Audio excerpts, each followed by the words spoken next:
ധ്യാനത്തിന്റെ 5 ദിവസവും കഴിഞ്ഞു. ധ്യാനം കഴിഞ്ഞ് എല്ലാവരും പോവാനൊക്കെ നിൽക്കാണ്. ഇപ്പൊ ധ്യാനത്തിന്റെ ഹോളില് ഞാൻ ഇരിക്കാണ്, പരാതിയായിട്ടാണ് നിൽക്കണേ. ഞാൻ കർത്താവിനോട് വലിയ കാര്യങ്ങളൊന്നും ചോദിച്ചിട്ടില്ല. തലയിൽ ഇത്തിരി മുടി, അത് പിതാവിന് പട്ടത്തിന് വെട്ടിക്കളയാനായിട്ട്. എന്നിട്ട് എന്തേ നീ എനിക്കിത് തരാത്ത? ഇപ്പൊ മനസ്സിൽ നിന്ന് ആരോ ഇങ്ങനെ പറയാണ്, ഡാ നീ ആ ചേട്ടനെ നോക്കി. ഞാൻ ചേട്ടനെ നോക്കി, എന്റെ അടുത്തിരുന്ന ചേട്ടനാ. അദ്ദേഹം ധ്യാനത്തിന്റെ ഇടയിൽ സാക്ഷ്യം വിളിച്ചു പറഞ്ഞതാണ്. കടബാധിത പേരടക്കം വിളിച്ചു പറഞ്ഞിട്ടാണ്, സ്ഥലവും പേരും വിളിച്ചു പറഞ്ഞിട്ടാണ് അദ്ദേഹം സാക്ഷ്യം പറഞ്ഞത്. അദ്ദേഹത്തിന്റെ സാക്ഷി ഇതായിരുന്നു, അദ്ദേഹത്തിന് കടബാധിത നിമിത്തം വീട്ടിൽ കയറാൻ പറ്റാത്ത സാഹചര്യം, സമാധാനത്തിൽ ഉറങ്ങാൻ പറ്റുന്നില്ല, ഒളിവിൽ താമസിക്കുക. ധ്യാനം കഴിഞ്ഞ് മിക്കതും ആത്മഹത്യയുടെ മുന്നിൽ നിൽക്കുന്ന ആത്മഹത്യ ചെയ്യാൻ തീരുമാനിച്ചിട്ടാണ്. ഈ സ്ഥലം വിറ്റ് കഴിഞ്ഞാൽ, അദ്ദേഹത്തിന് ഒരു സ്ഥലം ഉണ്ട്, ആ സ്ഥലം വിറ്റ് കഴിഞ്ഞാൽ കടബാധിതൊക്കെ മാറും.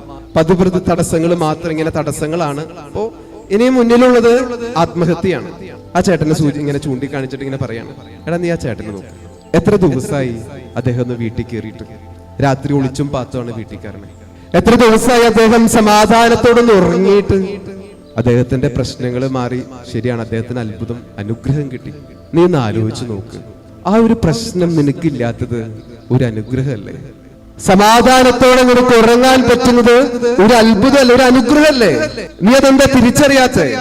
അതുപോലെ രോഗമില്ലാത്തത് ഒരു അനുഗ്രഹമല്ലേ, ഒരു അത്ഭുതമല്ലേ? അതായത് സ്നേഹമുള്ളവരെ, 5 അപ്പം കൊണ്ട് 5000 പേരെ തീറ്റിപ്പോറ്റിയത് മാത്രമല്ല അത്ഭുതം. ഇന്ന് വിശുദ്ധ കുർബാന കഴിഞ്ഞ് നമ്മൾ വീട്ടിൽ ചെല്ലുമ്പോൾ നമുക്ക് ഭക്ഷിക്കാൻ ഭക്ഷണം ഉണ്ടെങ്കിൽ അതൊരു അത്ഭുതമാണ്, അതൊരു അനുഗ്രഹമാണ്.